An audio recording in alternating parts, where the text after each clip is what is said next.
जन्माष्टमी पर कान्हा जी के 6 प्रिय भोग जरूर चढ़ाएं, जो हैं 56 भोग के बराबर। दोस्तों, जन्माष्टमी का त्योहार आ रहा है।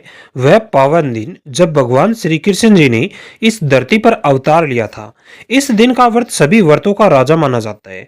लेकिन क्या आप जानते हैं कि जन्माष्टमी का व्रत करने से क्या लाभ होते हैं और कान्हा जी को कौन से 6 प्रिय भोग चढ़ाने चाहिए जो 56 भोग के बराबर फल देते हैं?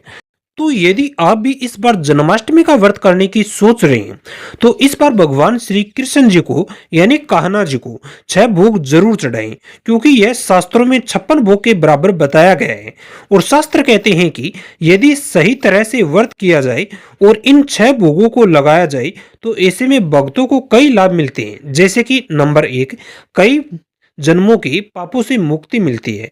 पद्म पुराण और गौतमी तंत्र के अनुसार जन्माष्टमी का व्रत करने से कई जन्मों के पाप कर्म नष्ट हो जाते हैं और अक्षय पुण्य की प्राप्ति होती है। नंबर 2, अश्वमेध यज्ञ के समान फल मिलता है। जो व्यक्ति इस व्रत को विधि विधान से करता है, पूरी आस्था के साथ करता है और 6 भोगों को चढ़ाता है, उसे अश्वमेध यज्ञ के समान फल प्राप्त होता है। नंबर 3, धन धान्य और सम्मान की प्राप्ति होती है। इस व्रत को करने से आर्थिक समस्याएं दूर होती है और धन धान्य तथा मान सम्मान की प्राप्ति होती है।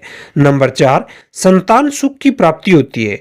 जिन दंपतियों को संतान की कामना होती है, उनके लिए जन्माष्टमी का व्रत किसी वरदान से कम नहीं होगा, क्योंकि इस दिन व्रत करने से भगवान श्री कृष्ण जी की कृपा से संतान सुख की प्राप्ति होती है। नंबर 5, सभी दुखों का नाश होता है।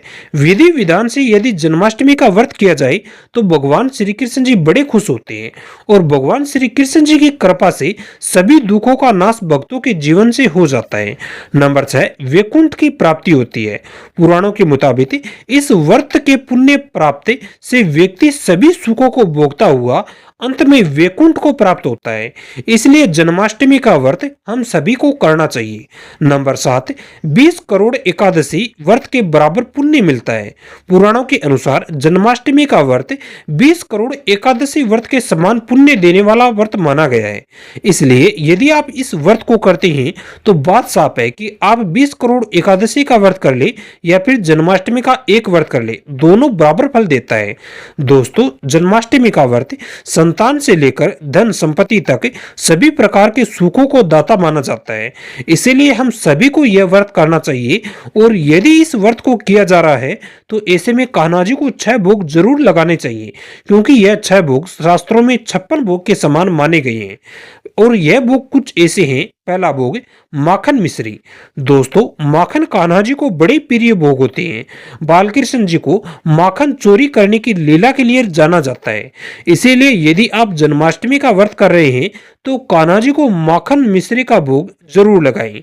असल में जब आप कान्हा जी को माखन मिश्री का अर्पित करते हैं, तो भगवान श्री कृष्ण जी बड़े खुश होते हैं, जिससे भक्तों के जीवन में मिठास भर देते हैं। इसीलिए कान्हा जी को माखन मिश्री का भोग लगाना चाहिए। मगर ध्यान रहे, माखन के साथ मिश्री यानी रोक शुगर अवश्य चढ़ाएं।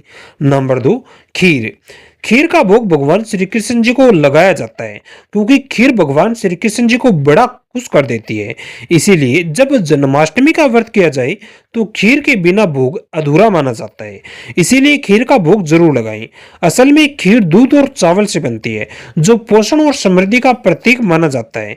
यह शीतल और सात्विक भोजन है, जो कान्हा जी को खुश कर देती है। इसीलिए खीर का भोग लगाने से भक्तों के जीवन में सुख शांति का वास होता है।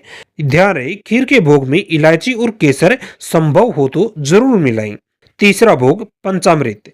यदि कान्हा जी को भोग लगाने की बात हो, तो पंचामृत सबसे उत्तम माना जाता है।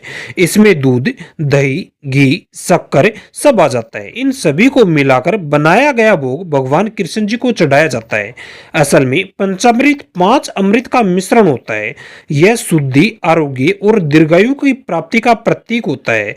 इसे चढ़ाने से कान्हा जी प्रसन्न होते हैं और भक्त के जीवन में 500 तत्व सम्मिलित होते हैं। ध्यान रहे कि पंचामृत को तांबे या मिट्टी के पात्र में जरूर रखें और फिर भगवान श्री कृष्ण जी को अर्पित करें।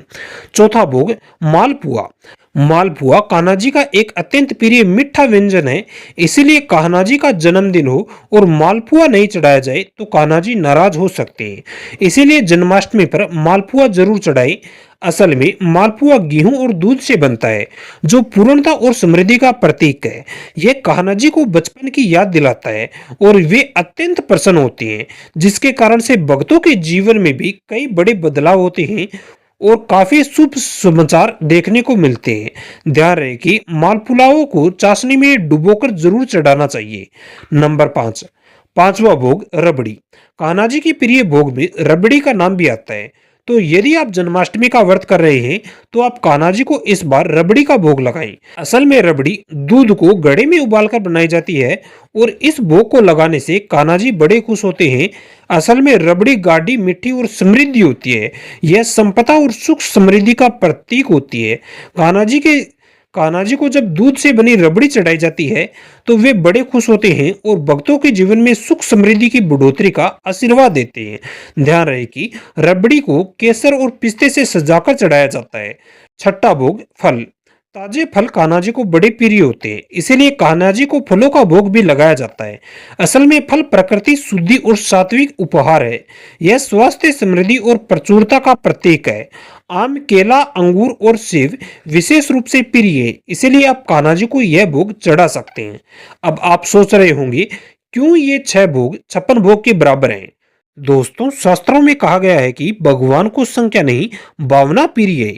यदि आप श्रद्धा, प्रेम और विधि से कान्हा जी को 6 प्रिय भोग चढ़ाते हैं तो यह 56 भोग के समान फलदायी होता है, क्योंकि यह भोग 56 भोग के बराबर होते हैं, जो है माखन, मिश्री, खीर, पंचामृत, मालपुआ, रबड़ी, फल। तो ध्यान रहे कि ये 6 भोग आपके जीवन को बदल सकते हैं। यह 56 भोग बनकर कृष्ण जी को खुश करेंगे और आपके जीवन पर कृपा की बरसात करेंगे। तो इस बार इन 6 भोगों को जरूर चढ़ाइए। आशा है कि जानकारी आपको पसंद आई होगी। अब आपको कुछ पूछना हो तो कमेंट कर देना।